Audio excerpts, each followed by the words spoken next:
Well, back to our top story this morning. The South Carolina shocker. Newt Gingrich snags a decisive primary win. So did Mitt Romney hand over the Palmetto State, or did Newt take it away? Let's ask our political panel.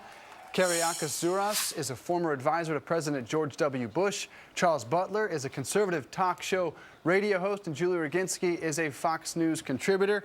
Good morning to all of you. Good morning. Kerearos, let me start with you. Was this about Mitt Romney's loss or Newt Gingrich's victory? I think it was about Newt Gingrich's victory. Now, look, Romney stumbled, had some problems answering a few questions, really tripped up on his tax return, answering that question. But Newt came out and answered the questions that the voters really wanted to know about. Okay, first of all, he opened up huge by attacking the media about the question about his his affair that was 10 years ago. And then he hits all the social issues. He did really well with the Juan Williams question. Then he talked about the economy and getting people back to work, and then started pointing out the failures that Obama's had in his administration, growing the government, the economy failing, the unemployment and all that. And I think that really resonated with the voters of South Carolina and the American public in general, and I think that's why he won. It's amazing we're talking about presidential politics, and Juan Williams and John King are so heavily factored into this. Some say this is a gut reaction. Listen to what Dick Harpootlian said. He's the head of the Democratic Party in South Carolina. Here's what he said about what happened last night. The fire in the belly, the visceral feeling you get from watching Newt and listening to Newt is overwhelming, sort of a milquetoast approach by Romney. Is that ultimately what's at play here, Charles? A visceral reaction that the voters are having to Mitt Romney and to Newt Gingrich? Well, I think I have the same reaction to Newt Gingrich. I like what Newt does. I like the kind of energy he brings to the debate. Romney, he's kind of plastic. We don't know where he is from one moment to the next. Very unemotional, very detached. And I guess that's part of, the businessman in him. But I think for our politicians and for our leaders, we need people who have some emotion and some engagement in the real issues. The next 2 days are absolutely essential for Mitt Romney, Julie. He's got the debate on Monday. Yep. He's got a speech before the State of the Union on Tuesday. How does he change that notion that we're hearing so much about? I don't know, other than a personality transplant, because I think what Charles said is absolutely right, and what Dick Harpootlian said is absolutely right. This guy doesn't inspire people. He's not a fire-in-the-belly guy. Newt goes out there, he throws the red meat to the base. People love him because they can relate to what he's saying. Romney, I think, is so overcoached. If I were Romney, I would take a week off from debate prep, because he's so overcoached.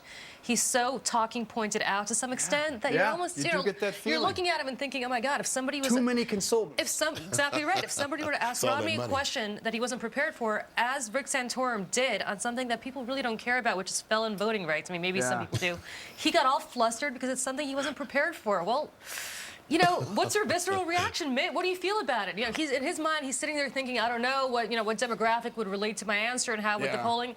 It's not having prepped candidates for debates. You can't be overcoached, and he's overcoached. My first sports analogy of many this morning. Duke coach Mike Krzyzewski learned to be the best coach when he stopped overcoaching his players. And he let them go out there and win or lose on their own. Kerearos, is it wise though for Romney to be, for the most part, focused on Obama and not distinguishing himself from Newt Gingrich?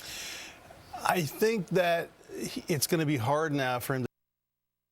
He's already established his positions. Now, moving forward, how is he going to retract from that? He has to focus on attacking Obama's failed policies and what he's done wrong and what he can do better, and not so much focus on the attacks on Newt Gingrich. We've had enough of that, and I think the separation occurred on the South Carolina debate, where they stopped doing that and they started focusing on message, and I think that's what he needs to stick on. And to the point here, he's got to speak from the heart. He is overcoached. He's got to be himself. People want to see that you get angry. They want to see that you're happy. They want to see that you smile, that you cry. They want to see that you're like them. There's a lot of fire in that belly from Newt Gingrich, Charles. Though how long can he continue this us against the elite media tactic?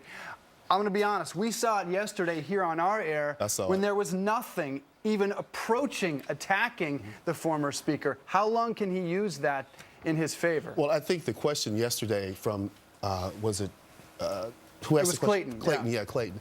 And I think what the speaker was saying was, we've already covered this. I have thousands of pages of documents online for you to review. To the Why are question, we still dealing with that? how long can he continue that winning line? I think it's only. The liberal media won't tell us how to vote. How long will it work? I think it's only when it's appropriate, when the people see that it's appropriate. When it's not appropriate, it's going to backfire on him.